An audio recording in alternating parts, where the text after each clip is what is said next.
Katie, look down, please. Katie, look down. Katie, look down, please. Katie, this way, please. Yeah. Just above him. Katie, just here, just here. I'm facing you. Just here, facing you. To your left, to your left. Katie, ask you. Turn off your cell phone, your mobile, or put them on silent. I highly appreciate it. Katie, look down, please. Thank you so much. Katie, back to your left. Katie. And just here, please, Katie, facing you. Just here. Katie, look down, please. Thank you. Katie, look down. Last one, please. Thank you for the Katie, last one. Let's Last one, look down. Katie. stop. Oh, that's beautiful. Thank you so much. Katie, last one, please. With a big smile, your famous smile. Yeah. Thank you very much. You're famous. Oh, like this. I like it. This makes me hot. Thank you so much. Thank you so much. I told you they talked there, right? Katie, who are you wearing? Vanessa Getty. Getty. Thank you. Okay. Getty. I move. Thank you. Thank you. Pretty sure.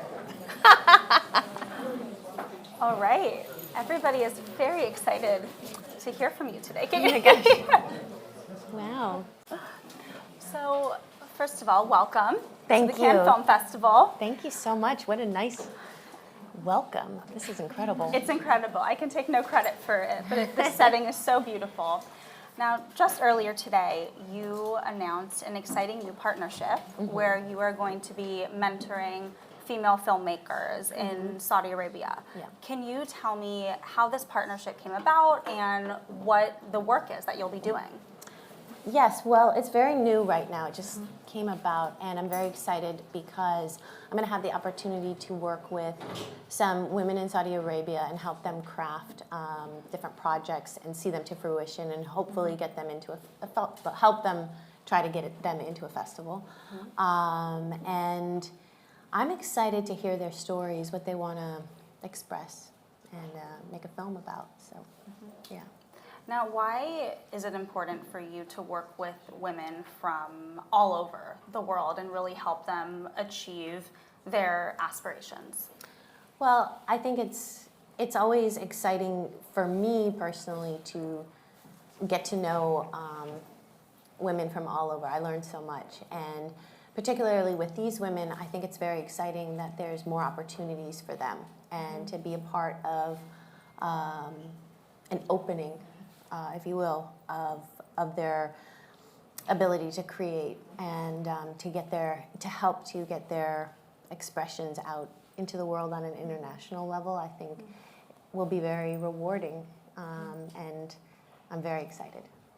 It's pretty incredible because you've had such an interesting career with many different parts of it. You've gone from actor to, you've been on stage, you've been on television, you've been on film, now of course writer and director. And I'm sure that wasn't easy to make your way behind the camera. So can you tell me about that process first? What inspired you to want to step behind the camera? Well, I mean, I've been very fortunate to work with a lot of wonderful directors very early on in my career. And obviously I had a lot of wonderful experiences and a lot of support. And I got to a stage, and a friend of mine said, you should start directing. And it never really occurred to me. And I thought, okay, maybe I'll try. So I started small, and I did a 30 for 30 on Nadia Comaneci, and I really liked that process. And so then I tried my first film, and I had support around me. I had a great team, and I learned so much, particularly, like, my comfort zone is obviously working with actors, but what was a real learning curve for me was the visual and how to tell a story visually, and what you don't need in terms of dialogue if you're going to see something instead. And that was actually very freeing to be able to depict things in that way. And I love visual art. And so it was that's really fun. And then just the editing process is a whole other thing, because then, you know, you're putting the puzzle together, and there are many different ways to put the puzzle together. And so that's always a challenge. To me, it's like ballet class. You got it on Monday, and on Tuesday your foot doesn't work. Right. So you have to figure it out again, but you will. You know, it's just a process every single time. How do you think that your career, first as an actor, has helped you becoming a director? Well, definitely being on set, first of all, for so long. Being on set to me is a second home. I know what everybody, you know, it's I feel very comfortable there. And so knowing that when you go in is like, okay, I know this, you know, this department, uh-oh, they're upset over here. You know, just, you know the dynamics. And then I think, you know, working with actors, having, you know, being an actor, there's also, I know what they're feeling. I think I know what they're feeling. And I hope that they feel more comfortable because they know I'm them. I'm one of you. You know, we're all together. And I feel like, yeah, there's a comfort zone there. Well, I wanted to ask, particularly working with female actors on set, being that you started fairly young in this business and you've had a lot of experience, how do you think that your time as a young actor now inspires the way that you mentor and lead on set? Well, I feel like there's just, I think for me, I don't know, for example, like one of the things that I love about, I've always loved about playing characters and directing is the wardrobe, the costumes, because that, again, it's a visual thing that can tell so much about a character, then you don't have to do so much work, you know, it's like that shirt says it all, or it gives you something to play with. So I think like with young actresses, for me, it's just really listening and asking them, what are your thoughts? What are your ideas? What do you think? And really collaborating. Like, do you think this is right? This piece of dialogue, or you don't? Why don't you? And let's work on it together. So it's a collaboration, and they get used to that. So it's not pleasing me or getting the scene right. There's no right way to get a scene. It's going to be how they do it.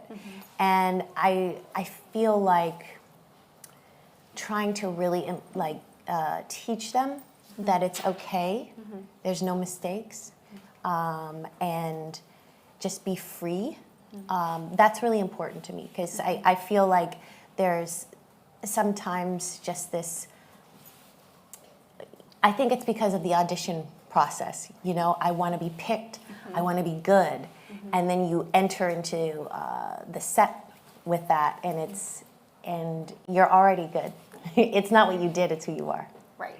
And so we're starting there. So it's really just kind of getting all of the fears out of the way is important to me. Right. Did any of your experiences when you were starting out inform the way that you lead? Like how right now you're talking about it's a collaboration and I don't want there to be any fear. Was that your experience when you were coming up, or did you have experiences where you didn't feel like it was as collaborative and supportive? I really felt I felt like I had a lot of really collaborative experiences that impacted me and really empowered me and gave me confidence. Also, I had the experience of doing 6 years of a television show, and that really does free you, because there are days that you're just too tired but you still are doing it. You're working that muscle and you're trying things, right?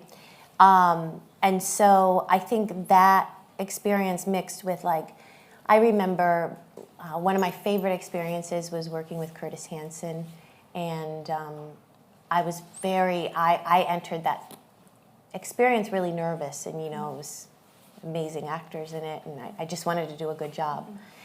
And he really empowered me and gave me a lot of confidence and listened and made me feel so comfortable. So I felt like, wow, someone like him did that. So that's really important to give to people. Now, obviously, we've seen so much progress in the past 5 years, 10 years with women stepping behind the camera and women being empowered to be put into leadership positions, whether it's in the executive ranks, whether it's as a filmmaker. But in the 90s, when you entered this industry, that certainly was not the norm. Did you ever, in your early days, did you work with women or with female directors in a position of power? No, I really didn't. I mean, there was, I think, 1 or 2 directors on Dawson's Creek that were women, but that was not the norm. And being that you are now a female director, being able to set this example and show other women that they can do it, what do you think the benefits are of having women step into the role of a director? I mean, I think that people that are passionate about what they do and the stories that they want to tell, those are the people that you want telling the stories. And I think that that's important to give those opportunities to people that deserve it and are working hard. Yeah. When we spoke a bit about how you started to step behind the camera, but when you were beginning to say, I want to now create and go behind the camera and write and direct, was that challenging for you? Not in the ways that it's challenging as it is, because it's a hard job, but being that statistically not many women are doing it. And also, we spoke about the benefits of you being an actor, becoming a director, but do you feel like people perhaps underestimated you, saying that she's an actor, so she's not a director? I didn't really worry about that. I mean, because I think having been on set for so long, I knew the job at hand. So it was more, can I handle that? Because you are in charge of, there's different, the 3 different phases of film, of making a film, which is the pre-production, the production, and then the editing. And when you're making it and when you're shooting it, that's a long day, and you are watching the actors, you're setting up the shots, you're looking at the set, you're already deciding about music. I mean, there's a lot going on every day, and so there's that, which is more of like an adrenaline-based experience. I feel like I wasn't worried about, can I, just because I'm an actor or whatever. I did lean on, actually, a lot of my friends, a lot of women, a lot of men, to read the script, and I asked a lot of questions. And I have to say, the community of filmmakers in LA and New York is very welcoming, and I don't really care if, yes, I know my script isn't going to be perfect. So I'm not I mean, of course, when you get the call and it's like, well, I think you got to work on this part, it's like, I thought it was right. But after you sort of lick your wounds a little bit, then you get another idea. And so I feel like I really depend on others to help me. So to answer your question, it's like, yes, there's always fear going into something, but it's like, where are the strengths, and where they are there. So it's just like, okay, what am I really afraid about? Okay, I'm afraid about that scene. Okay, so let's look at that, and let's get past that. So that's kind of how I approach it. Who are some female filmmakers in the business that you've really either looked to and admired their work, or that maybe have firsthand giving you advice? Well, I mean, I remember Jodie Foster, Little Man Tate, when I was growing up. She directed that, and that was one of the first times I saw a female filmmaker, and I had admired her as an actress, and I was like, oh, wow, that's incredible. Sarah Polley and I worked together on Go when we were babies, and I loved how she made her way into becoming a filmmaker, and I love her films, and so she, you know, she's very encouraging. We're friends, and inspiring. So it's, yeah, it's, I'd say those two women have really impacted. Yeah. What do you think is the biggest change? And this might be too big of a question to say one thing, but what is the biggest change that you've witnessed for women in the industry since the time that you started out? I think that there's many lanes you can now go into as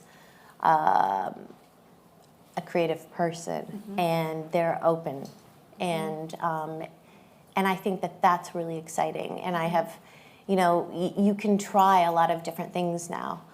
You don't have to just be an actor, and you don't have to just be a film actor. You can, you know, you can do so many different things, and it's really rewarded. So I would say that's a big change, and obviously there's more female filmmakers, and that's obviously a huge change, and it's really exciting. Yeah, more points of view, better. So speaking of being able to channel your creativity into different lanes, you know, you spoke about you could be an actor on a film, you could be in any medium. You juggle a lot of roles on all of your projects. Your past two films that you've directed, you've also written, and you've been in them. Is that challenging to wear so many different hats on a project? It is, yeah, it is. It's also a little bit, in some ways it's easier because you're the one doing it, so if there needs to be changes, then you're going to make them, so you don't have to wait on someone. But I also feel like it's so much fun to collaborate. So, you know, I feel like I'm going to direct a film that I'm just going to direct, and that will be really fun. And I think probably will feel in some ways easier because I did it a different way before. Right. Yeah. Is there anything you can share about that project? Not yet. No, we're still like, no. figuring it out, and you know, everything's a little bit on pause because of this strike. So, Right. which is an important strike. Right. Yeah. Right. What are your thoughts on the writer's strike? Well, obviously, I'm for the writers. Yeah. You are a writer. Yeah, and yeah, we need storytellers. Now, I was going to ask you if you would ever direct something that you weren't in, but you just answered my question. But it seems right now you are very focused on directing. Are you still interested in always continuing to act? Yeah, I love performing. I just did a play for 3 months, and that was so wonderful to be on stage every night, and it really gets you into shape. And so that's I love it. That's my love. And so I always want to be an actress. I want to be doing it when I'm 70. What sort of roles, if you're not writing for yourself, what sort of roles are interesting to you right now that you might want to pursue? Yes, I feel like, well, I would love to do a comedy, actually. I think that people need to laugh right now. Also, I love musicals. I can't really sing that well, though. So that maybe I would direct a musical. And I just to say complicated characters is kind of silly because we are all complicated. So how about just real women stories? And I like stories with hope, healing, that kind of a thing. Yeah. right now, are people, because you are so known now as a director, are people reaching out to you with roles that they, as an actor, that they want you to be attached to something, or are you still hustling? Because this is an industry where you're kind of always fighting for yourself and always advocating for yourself, and you hear of Oscar winners who are still auditioning, and that's part of the process. So I'm curious how roles are coming to you. Yeah, I mean, it is always a hustle. I mean, and it's always, and that's, I think, what's exciting about this business, because there's always new directors too that are doing something innovative, and then you want to work with that person. And so, yeah, it's kind of a process of, there are definitely things coming, which I'm very grateful for, and then there's things that you're like reaching for. Yeah. You've been doing a lot of work in the indie space, but you've done a wide range of work throughout your career. You did Batman Begins, which is obviously the biggest scale of a studio film you can do. Are you interested in returning to the big studio space, either as an actor or a director? I mean, sure. Yeah, I mean, that was a wonderful experience. I loved working with Chris Nolan. And that was such a huge learning experience. Just the scope of it, the sets, the cinematography, everything was quite amazing. Yeah. That film was really credited as bringing these comic book superhero films. They were seen as art at that point. Yeah. And now, obviously, there's a lot of discussion about the state of the business and are studios taking enough chances on new ideas. The films that are performing well at the box office in this age of streaming are franchise films and superhero films. What are your thoughts on the state of the industry right now? Well, I mean, yeah, those are doing big business. So I'm sure that more will continue to be made. I mean, that is the nature of the business. I feel like there's always going to be room for new ideas, and they will take risks, and there's always going to be something coming along down the pike. So I look forward to that. Yeah. I don't know of anything right now, but you would be game to return to that world. Yeah, definitely. Yeah, for sure. Now, it sounds like you had a really wonderful experience on Dawson's Creek, being your first entry into the business, and it was huge. I mean, nobody could have. Well, I actually did the ice storm before I did Dawson's Creek. Right. Yeah, but anyway. Yes, no, you're correct. Yes. And then Dawson's Creek blew up and became this huge sensation. People still talk about it. I have to ask, because if not, I think that viewers will be upset. Have you ever Is this going to be like, should she have picked Dawson or Pacey? No, not that. Okay. Don't worry, I'm not going there. I was going to ask, in this age of reboots and reunions, has there ever been a real discussion about returning to the show? There have been many discussions over the years.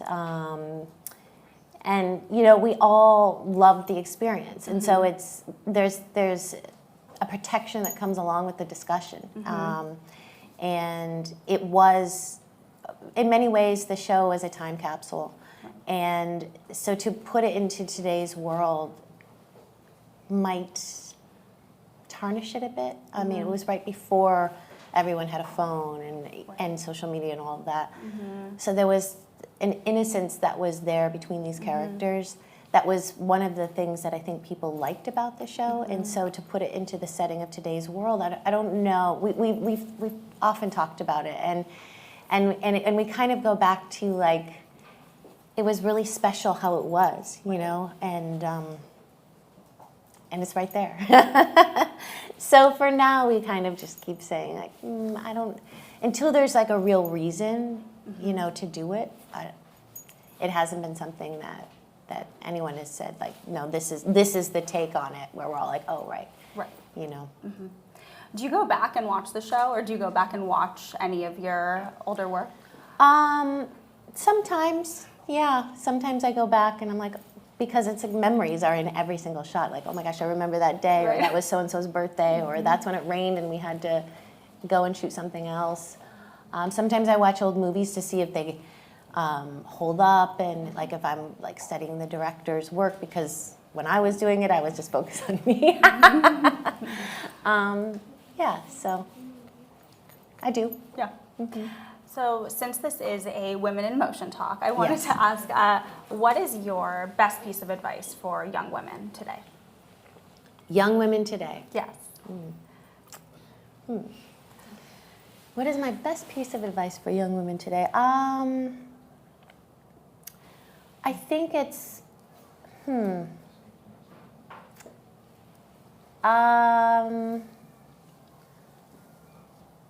think it's important for young women today to really have a voice in all aspects of their life, and really go after what it is that they're interested in, and not worry if that will get them where they want to go yet. Just trust in the steps. I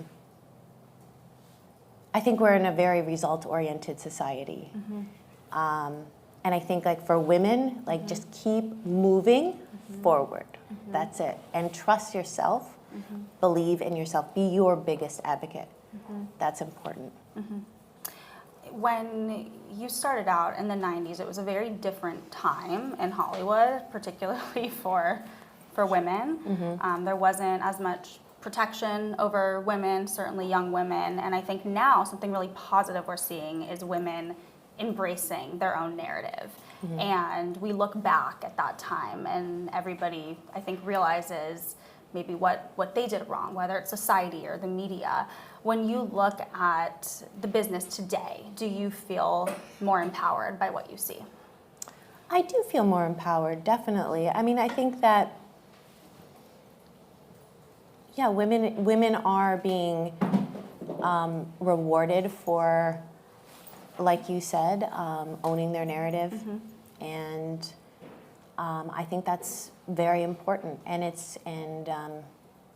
and I think I want to see that continue. Yeah. And what is one piece of advice that you, if you could go back, that you would have told yourself, your younger self?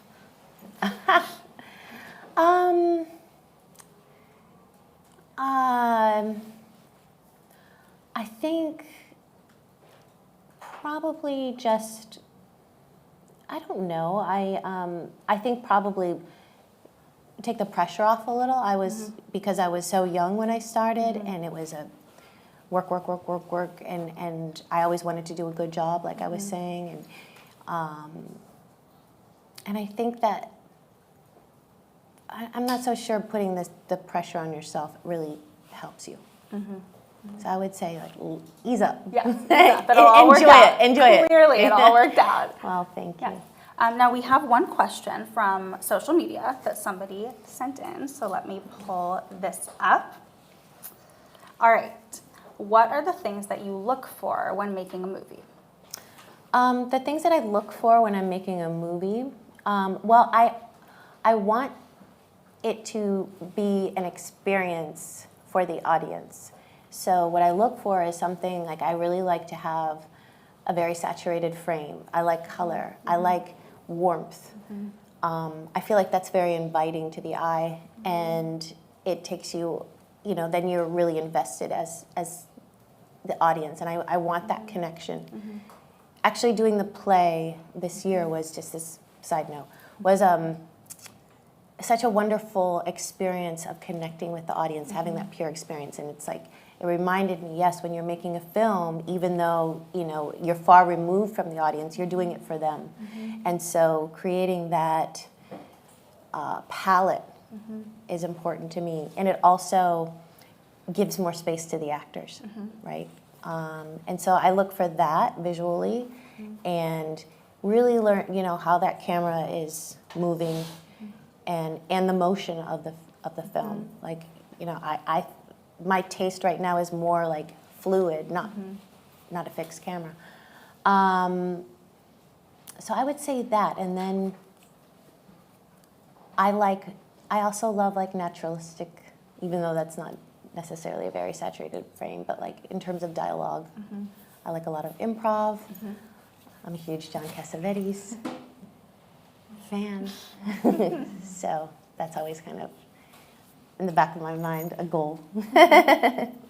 Awesome. Well, thank you so much, Katie. Thank you so much. And congratulations on all the work Thank that you. you Thank you all for being here. Oh my gosh, this is so amazing.